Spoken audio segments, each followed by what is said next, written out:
Hello मेरे 11th class के होनहार स्टूडेंट्स, और मैं फिर आ गया हूँ आपके लिए आज कुछ नया लेकर अकाउंट्स के चैप्टर नंबर 1 जिसका नाम है meaning and objectives of accounting. और आज हम डिस्कशन करेंगे qualitative characteristics of accounting information के बारे में। होनहार क्यों बोल दिया भाई मैंने आपको, आज तक तो नहीं बोला, आज होनहार आपको इसलिए बोल दिया। ये वीडियो नंबर 6 है चैप्टर नंबर 1 का, और प्रीवियस कई सारे वीडियोस में स्टूडेंट्स का फीडबैक बहुत अच्छा रहा है। मुझे कमेंट सेक्शन में स्टूडेंट्स ने कई सारे डाउट क्लियर किए हैं, और आप लोगों के डाउट क्लियर होने के बाद में आप उस पर्टिकुलर सब्जेक्ट का जो प्रीवियस वीडियोज में हम लोगों ने पढ़ लिया है वो सब क्लियर हो गया भैया, तो होनहार तो हुए आप। आज हम बात करेंगे, बहुत इंपॉर्टेंट है हमारे लिए, ये वीडियो नंबर 6 है। इसके बाद एक और वीडियो आएगा जिसमें रोल ऑफ अकाउंटिंग पढ़ेंगे, और चैप्टर नंबर 1 ऑलमोस्ट हमारा क्लियर हो जाएगा। स्टार्ट करते हैं बिना टाइम वेस्ट किए पॉइंट नंबर 1 क्वालिटेटिव कैरेक्टरिस्टिक्स का, जिसका नाम है रिलायबिलिटी। रिलायबिलिटी का मतलब क्या हो गया? रिलायबिलिटी का मतलब हो गया कि जब मैं आपके ऊपर में और आप मेरे ऊपर में भरोसा करना स्टार्ट करेंगे तब तो हम टीचिंग को कर पाएंगे। तो रिलायबिलिटी का मतलब हो गया अकाउंटिंग इन्फॉर्मेशन जो है वो डिफरेंट यूजर्स के लिए जब तक वो एक दूसरे के ऊपर भरोसा नहीं कर पाएंगे तब तक इन्फॉर्मेशन किसी काम की नहीं रह जाएगी। अब भरोसा कैसे करेंगे? जब उन्हें इस बात का अश्योरेंस होगा कि भाई जो अकाउंट्स बिजनेसमैन ने बनाया है, बिजनेस कंसर्न ने जो अकाउंट बनाया है, उसमें उसने सारी रेलेवेंट इन्फॉर्मेशन को, उसने इन्फॉर्मेशन जो लिखी है वो फेयर है, तभी वो रिलायबिलिटी बन सकती है। आइए देखते हैं कैसे।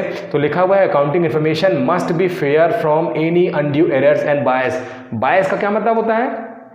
बायस का मतलब होता है जहाँ पे कंट्राडिक्शन क्रिएट ना हो जाए। ऐसा बायस जिसे हम एकदम हिंदी में कहते हैं कि ये होती है पक्षपात रहित, हमें कोई वहाँ पर कंट्राडिक्शन या पक्षपात नहीं करना है। एरर्स, फ्रॉड, इन सबको हटाते हुए अकाउंट्स बनाना है।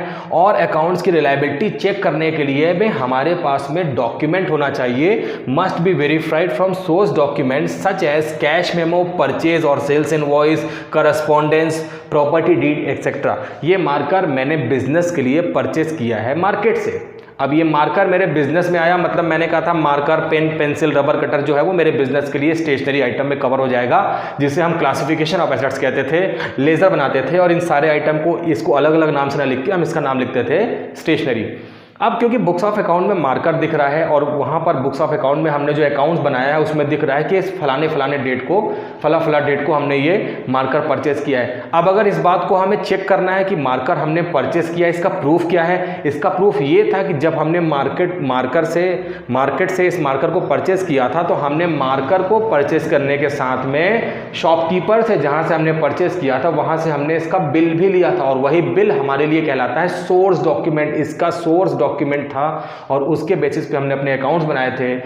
इसकी वैल्यू हमने बुक्स ऑफ अकाउंट में लिख दी थी, जबकि इसका बिल हमने एक सेपरेट फाइल में लगा के रख लिया था, जो रिलायबिलिटी के लिए ही हमने रखा था कि फ्यूचर में अगर हमसे कोई पूछे कि भैया ये मार्कर कहाँ से आया तो हम उसको बिल दिखा सकें। Must be verified from source document. Source document से वेरीफाई होना चाहिए। और सोर्स डॉक्यूमेंट क्या होते हैं? जिसे हम ओरिजिनल डॉक्यूमेंट भी कहते हैं, और वो होते हैं cash memo, purchase, sales invoice.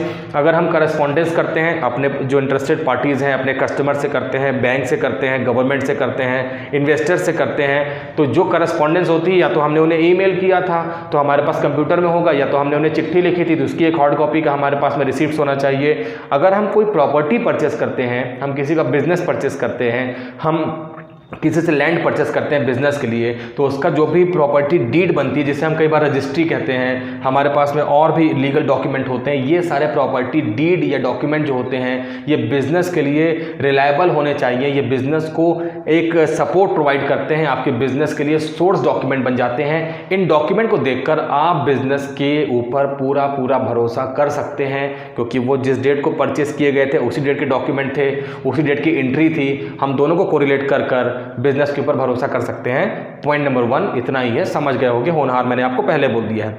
Relevance का क्या मतलब होता है? रेलेवेंस का मतलब होता है, हम और आप यहाँ पर बात कर रहे हैं क्लास 11th कॉमर्स के बारे में, अकाउंट्स के बारे में, लेकिन मैं बात करते करते आपसे 11th साइंस के बारे में, मैं आपसे बायोलॉजी के बारे में, आपसे केमिस्ट्री, फिजिक्स के बारे में बात करने लगूँ तो आप बोलेंगे अरे ये क्या पढ़ाने लग गया।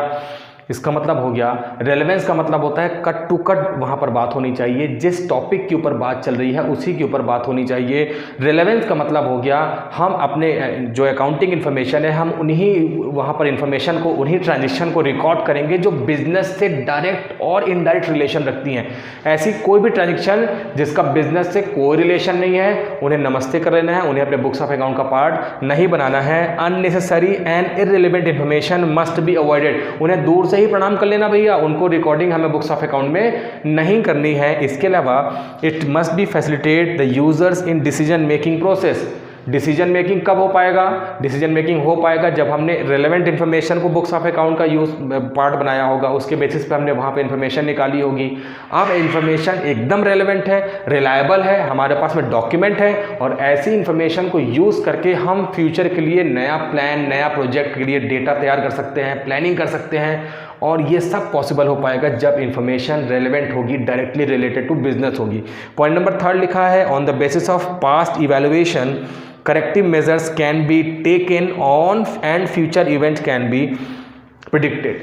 करेक्टिव मेजर, पिछले अकाउंट्स बनाने के बाद में हमें लगता है कि यहाँ पर हमने कुछ गलती कर दी है, उसको देखते हुए, उसको अपना बेस बनाते हुए फ्यूचर में हम ऐसी गलती बार बार ना करें, और ये हमारे लिए करेक्टिव मेजर एक्शन हो सकता है। लिखा है future events can be predicted, हम फ्यूचर इवेंट्स को प्रिडिक्ट कर सकते हैं कि फ्यूचर में हमारे रिजल्ट ये हो जाएंगे। इसके अलावा इस पॉइंट में आप एक और इम्पॉर्टेंट बात समझनी है आपको, एक ही इन्फॉर्मेशन अलग अलग यूजर्स के लिए अलग अलग इम्पैक्ट के साथ हो सकती है। किसी के लिए वो इन्फॉर्मेशन एब्सोल्यूट मैनर में होती है, तो किसी के लिए वो इन्फॉर्मेशन इररिलेवेंट होती है। ऐसे केस में हमें क्या करना है? ऐसे केस में हमें ऐसी इन्फॉर्मेशन सप्लाई करनी है जो रेलेवेंट होगी ऑल यूजर्स के लिए। इसके अलावा हमें ध्यान रखना है कि यूजर्स जो होते हैं उन्हें इन्फॉर्मेशन टाइम पे अवेलेबल हो जाएगी, तो ही इन्फॉर्मेशन का रेलेवेंस है। इन्फॉर्मेशन की नीड जब थी तब इन्फॉर्मेशन हम वहां पर प्रोवाइड नहीं कर पाए यूजर्स को, ऐसे में आपकी इन्फॉर्मेशन कितनी भी रेलेवेंस होगी, लेकिन टाइम पे आप प्रोवाइड नहीं कर पाते हैं तो उसका कोई भी इंपॉर्टेंस नहीं है।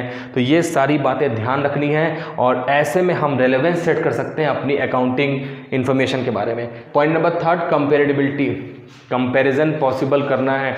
आप अपना कंपैरिजन करते हैं अपने कलीग, अपने स्टूडेंट के साथ में, ये पढ़ने में ऐसा है, मैं पढ़ने में कैसा हूँ, इसके टेस्ट में ज़्यादा मार्क्स आ गए, मेरे कम आ गए, इसके एग्जाम में कम मार्क्स आ गए, मेरे ज़्यादा आ गए, उसके पीछे के रीजंस फाइंड आउट करने होते हैं। ठीक ऐसा ही काम हमें करना है, यहाँ पर अकाउंटिंग इन्फॉर्मेशन का कंपेरिजन करना है। पढ़ते हैं क्या लिखा है, accounting information can be useful only when the data of one period can be prepared with another period, compared with another period. Comparison करेंगे तब तो हम कंपैरेटिबिलिटी करेंगे। आपने अपने स्टूडेंट के साथ अपना कंपैरिजन किया, हम यहाँ पर कंपैरिजन कर रहे हैं अपने एक पीरियड के डेटा का दूसरे पीरियड के डेटा के साथ में, और इसका ध्यान हमें रखना है। इसका मतलब ये हो गया कि हम जो कंपैरिजन कर पा रहे हैं उसमें हमें ये ध्यान रखना है कि कंपैरिजन जो होता है वो अगर देखते हैं तो लिखा हुआ है इंट्रा फर्म और inter firm comparison. Intra firm comparison का मतलब होता है जब हम अपने ही अकाउंटिंग डेटा का अपने ही बिजनेस के प्रीवियस डेटा के साथ में कंपैरिजन करते हैं, तो इसे हम कहते हैं इंट्रा फर्म। और इंट्रा फर्म कंपैरिजन हम इसलिए करते हैं क्योंकि हम फ्यूचर के लिए कुछ नया डेटा तैयार करना चाहते हैं, हमारे लिए बहुत हेल्पफुल हो जाता है। प्रीवियस में जो हमसे मिस्टेक्स हो गई हैं उसे हम फ्यूचर में ठीक कर सकते हैं और बिजनेस में अकाउंटिंग इन्फॉर्मेशन को रेलेवेंट और शार्प कर सकते हैं। वहीं दूसरी तरफ होता है इंटर फर्म, जब हम अपने बिजनेस का कंपैरिजन किसी दूसरे बिजनेस कंसर्न से करते हैं, वो हमारा कॉम्पिटिटर हो सकता है, वो गवर्नमेंट के ऑफिशियल्स हो सकते हैं, तो हम डिफरेंट जगह पे अपने बिजनेस का इंटर फर्म जब वहाँ पर कंपैरिजन करते हैं, और ये कंपैरिजन के बाद में क्या रिजल्ट आता है, through comparison relative strength and weakness of enterprises can be known. जब कंपैरिजन होता है तो आपको पता चल जाता है कि आपका जो फ्रेंड है, आपका जो स्टूडेंट है, वो आपसे किस फील्ड में ज़्यादा है, किस वजह से ज़्यादा है। हम जब अपने अकाउंट्स का कंपैरिजन करते हैं तो यही स्ट्रेंथ और वीकनेस हम फाइंड आउट कर सकते हैं और बिजनेस में स्ट्रेंथ मेंटेन कर सकते हैं, अपॉर्चुनिटी को गेन कर सकते हैं। नेक्स्ट पॉइंट लिखा है अंडरस्टैंडेबिलिटी। अंडरस्टैंडेबिलिटी के पॉइंट को पढ़ें, इसके पहले छोटी सी स्टोरी आपको सुना देता हूँ। एज्यूम करते हैं इलीगल गुड्स को लेकर एक ट्रक चल रहा है मेन हाईवे में, और एक चेक पोस्ट पड़ता है पुलिस का, और पुलिस के चेक पोस्ट में ये पता होने के बाद एक फ़ोन आता है एक सेकंड चेक पोस्ट से, और वो फ़ोन करके कहता है कि रोको मत जाने दो, कॉमा गलत जगह लग गया। जब दूसरे वाले ने सुना तो मैंने कहा रोको मत जाने दो, लेकिन जो दूसरी पुलिस की जो चौकी बनी थी, जो चेक पोस्ट था, वहाँ पर उसने कॉमा गलत जगह लगा कर सुन लिया और उसने सुन लिया रोको मत जाने दो, उसने कॉमा गलत जगह लगा दिया। मतलब मैसेज जो मैंने इनकोड किया था वो मैसेज जब रिसीवर के पास पहुंचता है, रिसीवर उसको सेम वे में डिकोड नहीं कर पाता है, उस मैसेज को जिस फॉर्म में मैं कहना चाह रहा था उसी फॉर्म में वो नहीं समझ पाता है, और मैसेज जो है वो अंडरस्टैंडेबिलिटी का कंसेप्ट वहाँ पे टोटली ख़त्म हो जाता है। अंडरस्टैंडेबिलिटी का मतलब होता है जिस सेंस में मैं इन्फॉर्मेशन को आपको देना चाह रहा था, आपने इन्फॉर्मेशन को उसी सेंस में लिया। ये इंपॉर्टेंट बात है। रोको मत जाने दो और रोको मत जाने दो में ह्यूज डिफरेंस है मेरे बच्चों। इसी से इस कंसेप्ट को हम समझ सकते हैं। Accounting accounting information can be easily understood and interpreted bye users. Easily understandable होनी चाहिए, हम उसे इजी वे में इंटरप्रेटेट कर सकें, उसमें डेटा के साथ में हम एनालिसिस कर सकें, उसको कम्युनिकेट कर सकें, उसके साथ में अलग अलग रिजल्ट्स फाइंड आउट कर सकें। ये सब बहुत ईजी टर्म में होना चाहिए। Person who do not possess special knowledge in accounting can also be understand them। दो डॉक्टर आपस में बात करके किसी पर्टिकुलर डिसीज़ के बारे में, बीमारी के बारे में डिस्कशन कर रहे हैं और मुझे और आपको पता नहीं चलेगा। उसकी दो वजह है, पहला कि हम और आप तो कॉमर्स साइड के हैं, दूसरा डॉक्टर टेक्निकल टर्म में बात कर रहे हैं किसी डिसीज़ के बारे में। हमें पता चलेगा जब डॉक्टर हमसे सिंपल, जिसे हम कहते हैं देसी भाषा में, हमें समझा देगा कि भैया पेशेंट को ये बीमारी है, और वो बात हमें समझ में आ जाएगी। ठीक ऐसे ही अकाउंटिंग इन्फॉर्मेशन अंडरस्टैंडेबल तब हो पाएगी जब इन्फॉर्मेशन एक ऐसे पर्सन को जिसके पास में स्पेशल नॉलेज नहीं है अकाउंटिंग का, उसे भी समझ में आ जाए, तो हम कहेंगे कि भाई हमने क्वालिटेटिव कैरेक्टरिस्टिक्स को पूरा कर लिया है। ये पॉसिबल हो पाएगा जब हम अपने अकाउंट्स में जो इन्फॉर्मेशन है, जो डेटा है, उसे ऐसे सिंपल वे में डिस्क्लोज करें। अगर हम अकाउंट मेंटेन करते में, बिजनेस करने में हमने कोई वहाँ पर चेंजेस किए हैं तो उसे भी बिजनेस के हमें फुट नोट ऑफ अकाउंट में दिखाना चाहिए। कोई हम वहाँ पर अपनी पॉलिसी चेंज करते हैं, मेथड ऑफ कैलकुलेशन चेंज करते हैं, इन सबको आपको क्लियरली वहाँ पर मेंशन कर देना है ताकि लोग समझ सकें अंडरस्टैंडेबल फॉर्म में कि क्या चेंजेस वहाँ पे हुए हैं। तो ये अंडरस्टैंड में आपको ध्यान रखना है, अंडरस्टैंडेबिलिटी में। और लास्ट पॉइंट है फेथफुल प्रेजेंटेशन। प्रेजेंटेशन ऐसा हो भाई कि देखते साथ ही मैं समझ जाऊं कि हाँ ये इन्फॉर्मेशन जो है बहुत रेलेवेंट है, बहुत फेथफुल इन्फॉर्मेशन है। और उसमें हमें ध्यान रखना है fair view of profitability. Profitability का फेयर भी होना चाहिए। जो एग्जैक्ट प्रॉफिट आपने बिजनेस से कमाया है वो सारे ही फिगर्स, फैक्ट वहाँ पर आपको डिस्क्लोज कर देने हैं। आपको financial position, cash flow, accounting standard को मैंने शॉर्टकट में लिखा है, ये क्या होता है हम फ्यूचर में जानेंगे। Accounting standard and other results को आपको वहाँ पर क्लियरली मेंशन करना है, इन्फॉर्मेशन को फेथफुल बनाना है। और अगर आप ऐसा करते हैं, ये इन्फॉर्मेशन हमारे लिए हो जाती है क्वालिटेटिव इन्फॉर्मेशन, और इसका यूज़ करके हम अकाउंट्स के और नए नए डायमेंशन की तरफ आगे बढ़ सकते हैं। वीडियो पसंद आया हो तो वीडियो को लाइक और शेयर जरूर कीजिएगा। Next video role of accounting के साथ आपसे फिर मिलते हैं नेक्स्ट वीडियो में। तब तक के लिए wish you all the very best.